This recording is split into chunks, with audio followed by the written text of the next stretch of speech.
Have you ever found yourself in a situation so eerie, so deeply unsettling, that it lingered in your mind for years? What began as a simple walk to make it to work on time turned into one of the most chilling experiences of my life. A night filled with unanswered questions, haunting figures, and a cemetery that held secrets I wish I'd never stumbled upon. This happened to me when I was in my early 20s. I had just started working the late shift at a local convenience store. The job was new and exciting, but there was one part of the season I wasn't thrilled about: the early nights. Darkness would fall shortly after 5 p.m., and that's the only reason you'd find me waiting alone at a bus stop after dark. That evening was particularly frustrating.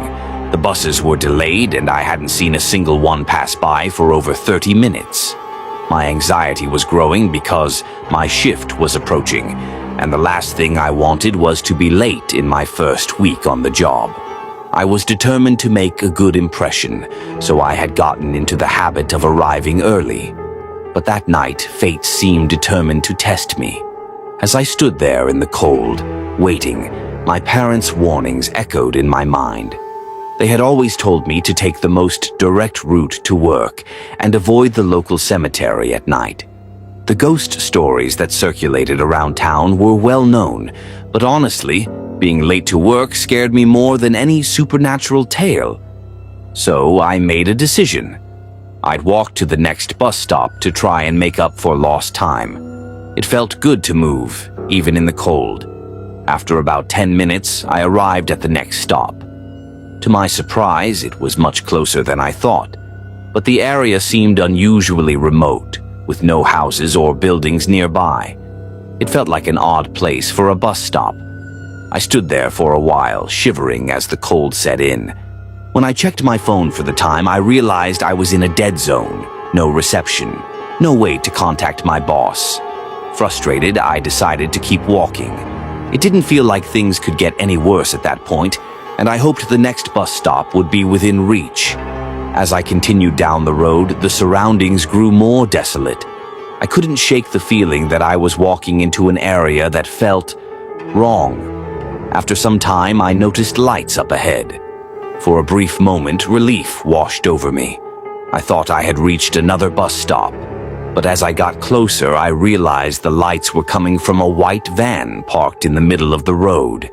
The van was unmarked, and one of its front doors was wide open. The engine was still running, its hum breaking the eerie silence of the night. A wave of unease swept over me. My instincts screamed at me to turn back, but I had already walked too far. Besides, I thought, the next bus stop might be just around the corner. I approached the van cautiously.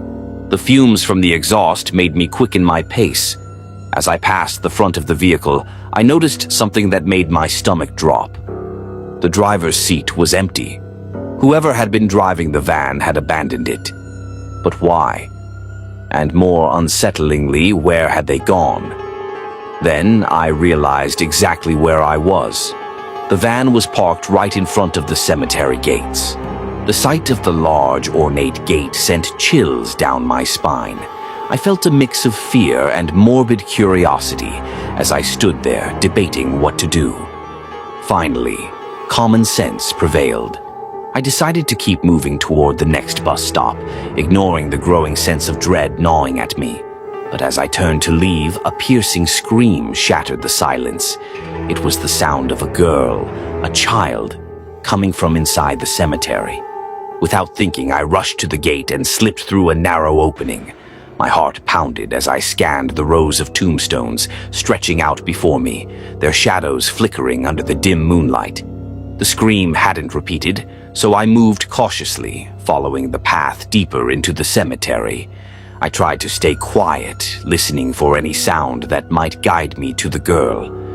The further I walked, the more isolated I felt. Then I reached a large clearing dominated by an old mausoleum. The wind howled through the trees, and the faint glow from the streetlights barely reached this part of the cemetery. For a moment I stood still, straining my ears for any sign of life. That's when I heard it, the unmistakable sound of a shovel digging into the dirt. Panic gripped me. This wasn't just a lost child. Someone or something was out here, and the implications were terrifying. I thought about the abandoned van, the open door, and the scream. It all pointed to something far more sinister. Summoning every ounce of courage, I crept closer to the sound. It led me to the far side of the mausoleum. What I saw next will haunt me forever. A figure was crouched over a freshly dug grave. The dim light barely illuminated the scene, but I could make out the outline of a body lying on the ground beside the grave. My stomach churned as I realized what I was witnessing. I felt frozen, unable to move, unable to breathe. Suddenly, a loud creak echoed behind me. The cemetery gate had slammed shut. The sound jolted me out of my paralysis. I spun around, half expecting to see someone, or something, standing there. But what I saw was far worse. A young girl stood at the gate, her pale face illuminated by the moonlight.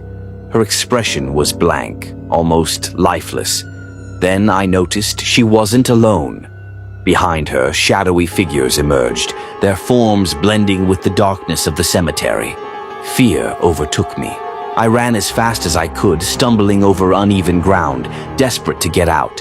I didn't stop until I was far from the cemetery, the gate, and whatever horrors it contained. When I finally reached the main road, I didn't even think about heading to work. I turned around and went home, my mind racing with questions I couldn't answer. Later, I heard about an abandoned white van on the news. It was linked to a criminal wanted for a series of kidnappings. Most of the victims were children. The police urged anyone with information to come forward, but I couldn't bring myself to say anything. The thought of reliving that night was too much. To this day, the mystery remains unsolved. The driver of the van was never found. And as for the cemetery, I've never had the courage to go back. Some nights, though, I dream of the girl at the gate and the shadows that lingered behind her. As I walked away from the cemetery that night, the cold air seemed heavier, almost pressing against my chest with every step. My mind raced, replaying the events I'd just experienced, trying to make sense of the impossible. The girl's face, her hollow eyes, and the unnatural way she moved lingered in my thoughts like an echo that refused to fade, and the others with her. Who were they? The empty road ahead of me was a stark contrast to the chaos I'd just escaped, but it didn't feel any safer. Every rustle of leaves or crack of a twig had my heart pounding, and I kept glancing over my shoulder, half expecting to see that girl following me, her unblinking stare boring into my back. It wasn't until I reached the outskirts of the neighborhood that I allowed myself to stop and catch my breath. My legs were trembling, my pulse racing, and yet the streetlights lining the familiar sidewalks brought a sliver of relief. I checked my phone again, still no signal. As I moved closer to home, my thoughts shifted. What had I stumbled upon? That van, the digging sounds, and the girl's scream all painted a sinister picture. Could it be connected to the news reports of missing children? And if so, why hadn't I called the police right then and there? Deep down, I knew the answer. Fear. Something about the cemetery felt wrong on a level I couldn't explain. It wasn't just the girl or the van. It was the air itself, thick with a presence that seemed to hum with malice. I didn't want to believe it, but a part of me knew that what I'd witnessed wasn't entirely human. By the time I reached my house, the adrenaline had worn off, replaced by a bone-deep exhaustion. I locked the door behind me, double-checked it, and slumped into a chair in the living room. For a long time, I just sat there, staring at nothing, trying to process everything. But sleep didn't come easy that night. The following days. The next morning, I decided to skip work. I couldn't shake the unease, and every time I thought about walking to the bus stop, my chest tightened. Instead, I spent the day glued to the TV, flipping through news channels, hoping to find some explanation for what I'd seen. Around noon, I saw it. A brief report about an abandoned white van found near the cemetery. The newscaster mentioned its connection to an ongoing investigation into missing children, but offered no further details. My stomach turned. The thought of going to the police crossed my mind again, but what could I say? That I saw a girl and a group of shadowy figures in a cemetery? That I heard screams and digging? They'd think I was crazy. Worse, they might think I was somehow involved. So I stayed quiet. It was a few nights later when the nightmares started. I'd dream of the cemetery, the van, and the girl's face staring at me from the darkness. But one dream was different. In it, I was back at the cemetery, standing before the mausoleum. The girl was there, standing just inside the doorway, her head tilted as if she were listening to something I couldn't hear. When she turned to me, her lips moved, but no sound came out. And then I woke up. I sat upright in bed, drenched in sweat, my heart hammering against my ribs. But something was off. The room was colder than usual, and the air felt heavy, like it had in the cemetery. That's when I heard it. A faint knock at the front door. I froze, my mind racing. It was almost midnight. Who could it be at this hour? Slowly, I got out of bed and crept to the window, peeking out to see who was there. No one. But the knocking continued, soft but insistent. Gathering what little courage I had, I moved to the door, peering through the peephole. The hallway outside was empty. I almost laughed at myself, chalking it up to paranoia or the remnants of my nightmare. But as I turned to head back to bed, I heard it again. Only this time it wasn't a knock. It was a whisper. I couldn't make out the words, but it was coming from the other side of the door, low and raspy, like someone struggling to speak. Against my better judgment, I leaned closer, pressing my ear to the door. "Help us." The voice was unmistakable. It was hers, the girl from the cemetery. I wish I could say I opened the door or that I found some way to make sense of what was happening, but I didn't. I stood there, paralyzed, as the whispers grew louder, echoing in my mind even after they stopped. That was the last time I heard from her, but it wasn't the end of the story. In the weeks that followed, strange things kept happening. Lights in my house flickered for no reason, and I'd often wake up to find the front door slightly ajar, despite locking it before bed. And then there were the sightings. Neighbors began talking about a girl they'd seen wandering the streets at night, always near the cemetery.